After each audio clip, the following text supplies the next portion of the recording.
भाग एक समय की बात है। एक छोटे से गांव में दो मित्र रहते थे। एक का नाम था राजेश और दूसरे का नाम दिनेश। गांव हरा भरा, शांतिपूर्ण और प्राकृतिक सुंदरता से भरा हुआ था। वहां की मिट्टी उपजाऊ थी और लोग सीधे सादे और मेहनती थे। राजेश इस गांव का सबसे अमीर व्यक्ति था। उसके पास अनगिनत संपत्ति थी। उसकी हवेली गांव में सबसे ऊंची थी और उसके बगीचे में सुंदर सुंदर फूल खिले रहते थे। हर कोई राजेश की अमीरी से प्रभावित था और उसे सम्मान की दृष्टि से देखता था। वहीं दूसरी ओर दिनेश था। दिनेश गरीब था, उसका घर छोटा और साधारण था और उसकी आर्थिक स्थिति भी बहुत कमजोर थी। वह एक मेहनती किसान था जो दिन रात मेहनत करके अपने परिवार का पालन पोषण करता था। उसके पास धन दौलत नहीं थी, लेकिन उसके पास एक बड़ा दिल था जो प्रेम और सच्चाई से भरा हुआ था।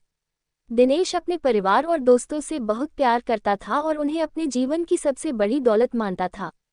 हालांकि राजेश और दिनेश की आर्थिक स्थिति में जमीन आसमान का फर्क था, लेकिन उनकी दोस्ती अनमोल थी।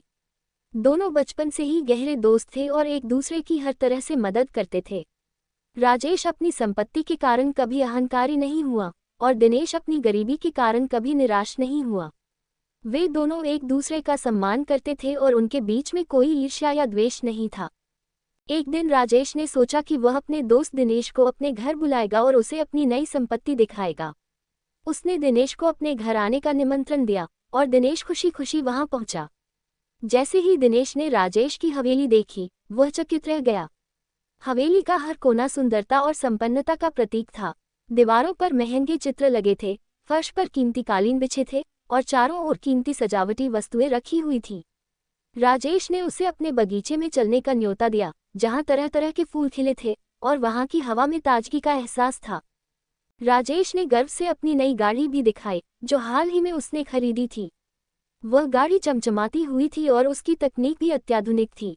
दिनेश ने राजेश की सारी संपत्ति और शोहरत देखकर मुस्कुराया। उसने राजेश से कहा, तुम्हारे पास सच में बहुत कुछ है मेरे दोस्त। ये सब देखकर मैं बहुत खुश हूँ। ये सुनकर राजेश ने भी मुस्कुराते हुए पूछा, दिनेश, तुम्हारे पास क्या है जो तुम्हें इतना खुश रखता है? तुम्हारे पास तो ये सब चीजें नहीं हैं, फिर भी तुम हमेशा संतुष्ट और खुश रहते हो। दिनेश ने गंभीरता से जवाब दिया, मेरे पास सच्चे दोस्त और एक प्यार करने वाला परिवार है। ये सब मेरे लिए दुनिया की सबसे बड़ी दौलत है। इनकी बदौलत मैं खुश और संतुष्ट रहता हूँ। मेरे पास धन दौलत नहीं है, लेकिन मेरा दिल सच्चे प्रेम और संतोष से भरा हुआ है। राजेश ने दिनेश के शब्दों को गंभीरता से सुना और गहराई से सोचने लगा। उसने सोचा कि उसके पास धन तो बहुत है, लेकिन फिर भी वह खुश क्यों नहीं है?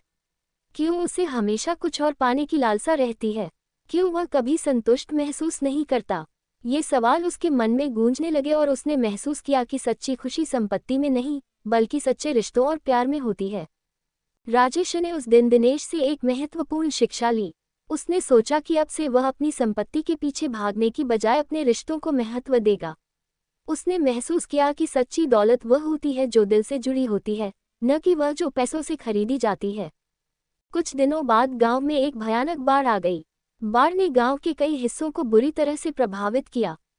राजेश की हवेली, जो कभी उसकी संपत्ति का प्रतीक थी, बाढ़ के पानी में बह गई। उसकी गाड़ी, खेत और अन्य संपत्तियां भी बाढ़ में नष्ट हो गईं। राजेश अब संपत्ति के मामले में दिनेश से भी गरीब हो गया था। दिनेश का घर भी बाढ़ से बच नहीं पाया, लेकिन उसने अपनी हिम्मत नहीं खोई। उसने अपने दोस्त राजेश की मदद करने का फैसला किया, क्योंकि वह जानता था कि सच्ची दोस्ती का मतलब यही होता है।